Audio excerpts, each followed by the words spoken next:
नमस्कार दोस्तों, आशा करता हूँ आप सब बहुत अच्छे होंगे। देखिए, आज हम डिस्कस करेंगे 12 जनवरी का द हिंदू न्यूज़पेपर और पीआईबी का इंपॉर्टेंट करंट अफेयर्स। देखिए, सबसे पहले हम बात करेंगे नेशनल यूथ डे के बारे में। कल भी हमने नेशनल यूथ डे के बारे में बात की थी, लेकिन सिर्फ यहीं तक सीमित थे कि 12 जनवरी को हर साल ये दिन बिल्कुल मनाया जाता है, स्वामी विवेकानंद साहब उनके लिए। ठीक है, लेकिन हमें यहाँ पे कुछ बेसिक इन्फॉर्मेशन भी हैं जो बिल्कुल पीआईबी में आज मेंशन थी, तो वो पता होना चाहिए। जैसे कि यूथ की अगर हम बात करें, हमारे देश में यूथ किसको कहा जाता है, तो देखो, यूथ जो है एक एज ग्रुप है 15 से 29 साल का। इसे यूथ कहा जाता है और ये कंप्राइज करते हैं 40% जो हमारे देश की, इंडिया की जो टोटल पॉपुलेशन है, 40% 15 से 29 की जो एज है वो लोग हैं बिल्कुल। और उसके बाद में सरकार के द्वारा कुछ स्कीम भी चलाई गई थी यूथ के लिए, जैसे कि नेहरू युवा केंद्र संगठन है, जिसे 1972 में लॉन्च किया गया था। ये one of the world's largest youth organisation है।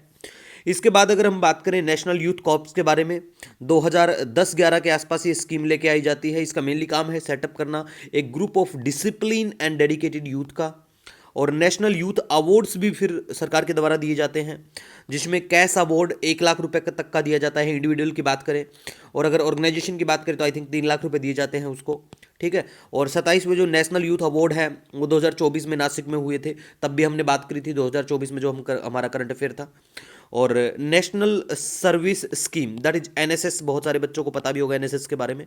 ठीक है, जिसको स्टैब्लिश किया गया था 1969 में, जिसका मोटो है नॉट मी बट यू। ठीक है, तो ये बेसिक कुछ इन्फॉर्मेशन, कहीं पे अगर आपको यूथ के बारे में लिखना हो तो बिल्कुल आप इनको मेंशन कर सकते हैं। पीआईबी में भी न्यूज़ में थी और दिवस तो आपको ध्यान रखना ही है। ठीक है, इसके बाद में गाइज हम बात करेंगे यहाँ पे एडवांस लाइट हेलीकॉप्टर ध्रुव के बारे में। आज चर्चा में है बिल्कुल, ध्रुव के बारे में पता भी होना चाहिए, क्योंकि ये बिल्कुल इंडिजिनसली डेवलप है हिंदुस्तान एरोनॉटिक्स लिमिटेड के द्वारा। तो अगर हमारे देश के द्वारा ऐसा कुछ इंडिजिनसली लेके आया जाता है तो वो तो बिल्कुल पता ही होना चाहिए। ठीक है, कुछ क्रैश के इशू आए, इसी वजह से ये चर्चा में आया, तो हमें बिल्कुल पता है, होना चाहिए, जानना चाहिए कि ये एक multi role, multi mission light utility helicopter है।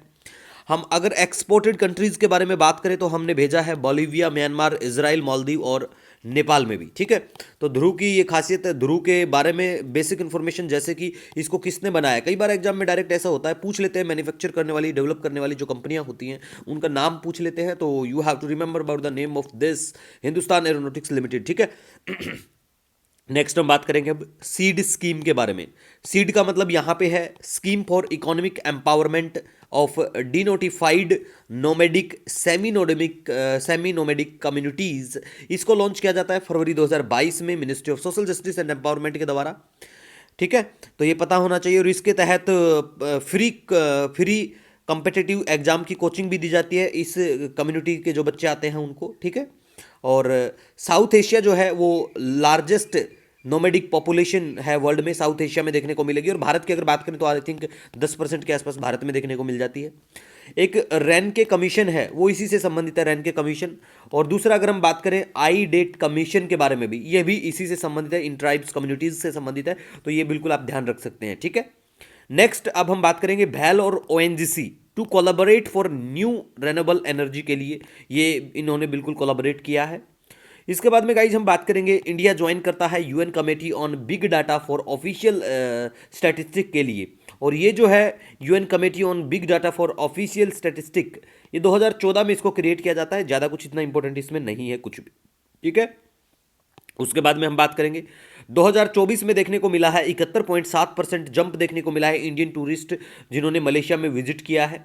ठीक है, मलेशिया में विजिट करते हैं। मलेशिया का भी, जैसे मलेशिया ने आई थिंक 30 दिन का, हमारा अगर वीज़ा आपका एंड हो जाता है, वो भी वीज़ा एग्जम्पशन भी है 30 दिन का, आई थिंक 2026 तक वो रहेगा। ठीक है, तो ये बेसिक चीज़ें हैं, ये थोड़ा सा डाटा जो आता है वो आपको ध्यान रखना है। उसके बाद में अगर प्लेस इन न्यूज़ के बारे में बात करें तो बिल्कुल डेनमार्क जो है वो चर्चा में है, सॉरी ग्रीनलैंड चर्चा में है। डेनमार्क का भी बिल्कुल आपको डेनमार्क की भी लोकेशन पता होना चाहिए कि डेनमार्क कहाँ पे पड़ता है। ठीक है, तो ग्रीनलैंड के बारे में पता होना चाहिए कि यहाँ पे पॉपुलेशन लगभग 57,000 के आसपास है। ये ऑटोनोमस टेरिटरी है, डेनमार्क के द्वारा कंट्रोल की जाती है। ठीक है, तो ये बेसिक चीज़ें हैं, इधर अटलांटिक पड़ता है। ठीक है, ये देख पाएंगे आप, यहाँ पे यूएस मिलिट्री बेस भी देखने को मिलेगा आपको। ठीक है, तो आपका कोई भी सजेशन, कोई सुझाव हो कमेंट सेक्शन में बता सकते हैं। मिलेंगे नए दिन के साथ। Wish you all the